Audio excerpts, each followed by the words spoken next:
Welcome to Prabha மணிக்கபா channel. நம்ம வந்து இறால் வாங்கியிருக்கோம். இறால் வந்து க்ளீன் பண்ணி தருவாங்க, அங்கே க்ளீன் பண்ண கொடுத்தோம். ஆனால் அவங்க அந்த மேலே இருக்க ஓடு அந்த தலையை மட்டும் பிச்சுட்டாங்க. அதோட நம்ம சமைச்சோம்னா அவ்வளோதான். அதனால் நம்ம என்ன செய்யணும், வாங்கிட்டு வந்தோடனே இறாலை வந்து சைடில் 2 சைட்லேயுமே கட் பண்ணி அந்த பசடு மாதிரி இருக்கும், அதை எடுத்தால் தான் நல்லாயிருக்கும். இல்லைன்னா கவிச்சு வாடை அடிக்கும், கசப்பாயிரும் இறால். க்ளீன் பண்ணதை பார்த்து நீங்கள் அப்படியே சமைக்க ஆரம்பிச்சிடாதீங்க. நீங்கள் ஒரு டைம் வந்து செக் பண்ணிவிட்டு சமைக்க ஆரம்பிங்க.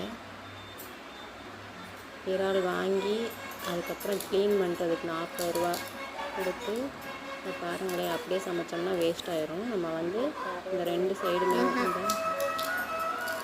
லைட்டாக கத்தி வச்சு வச்சுக்கோங்களேன், சைடில் இருக்க அந்த கசடுகள்லாம் அப்படியே எடுத்துடலாம்.